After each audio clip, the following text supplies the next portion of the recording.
Parent company says U.S. users will be shut out of the popular social media app as of Sunday. If you recall, lawmakers passed a bipartisan bill requiring TikTok to either sell the company or shut it down by January 19th, citing national security concerns over its Chinese parent company, ByteDance. For now, the clock is ticking, and some of the more than 170 million Americans on TikTok are preparing to say goodbye. It's tricky business trying to stay relevant on social media because platforms are constantly changing, and there's not much that creators can do about it. And as of tonight, users who open the app will see the following statement before scrolling.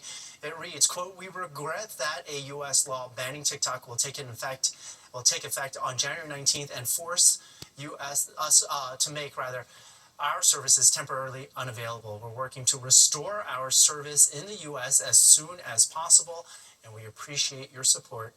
Please stay tuned." President-elect Donald Trump will be sworn into office on Monday, and ICE agents will reportedly launch raids to deport migrants starting Tuesday. What we are learning now so far about where those operations will happen. And the inauguration drawing protests across the nation, including here in New York City, why some feel the need to take to the streets. Jennifer Williams is here with a check of sports. Hey, Jennifer.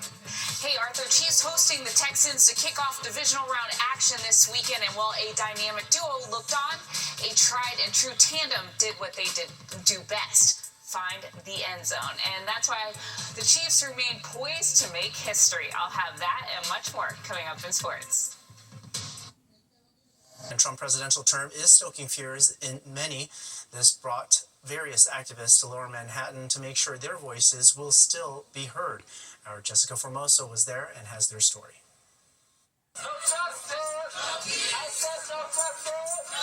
Hundreds chanted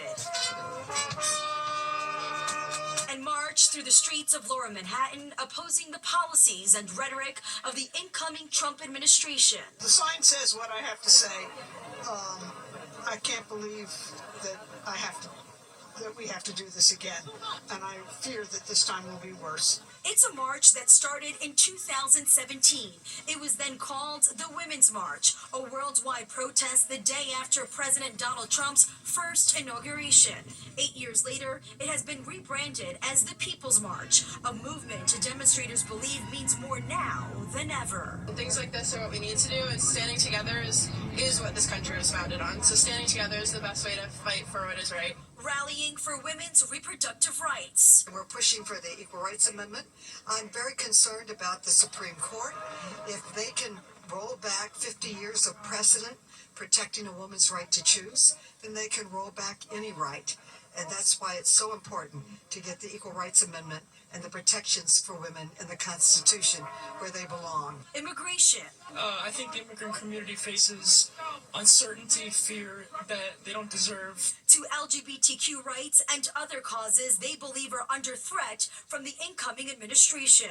The right to live our lives as we want to, the right to choose our partners, the right to express ourselves as we wish to, the right to honest history about the history of racism in this country are all going to be wiped away. New York City isn't the only place the People's March took place. Similar rallies happening across the country.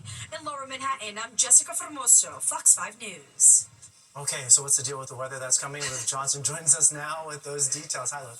Hi, Arthur. Well, we kind of got a lot going on. So we already had a little bit of rain today, but now we have snow coming tomorrow. Then watch out for ice on Monday because it's going to get cold enough for that snow and for some ice to stick into early next week. It is going to be dry other than that for about the next 5 days, but it is going to be very cold. We've been talking about that all week. It wasn't very cold today. It just got to a high of 46, 45 for Long Island, Hartford, 42 up in the Hudson Valley, and 45 down the shore in New Jersey. That's well above average because usually we don't even sneak out of the 30s. Our average high for this time of year is just 39 degrees.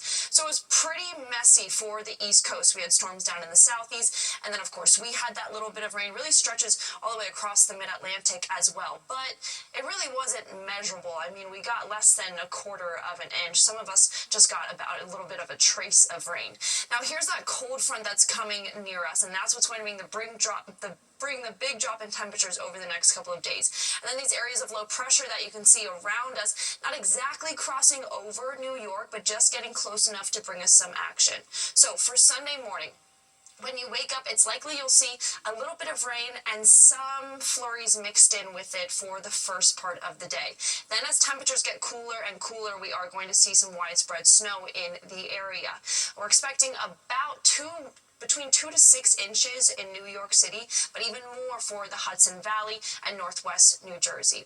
Now, like I said in the beginning, it's going to be dry after that, so we don't have to worry about any more rain or snow. We have to worry about these dropping temperatures. We won't be alone, though. See, most of the country actually will be well below average for this time of year, the coldest air mass of the season. I'm talking highs in the teens mid next week.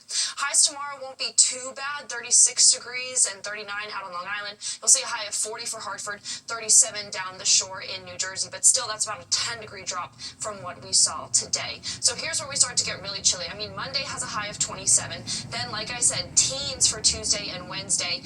We have lows in the single digits, so when you wake up in the morning next week, especially with that wind chill, it's possible that we will feel like temperatures in the negative. So make sure that you bundle up mid next week. We'll be right back.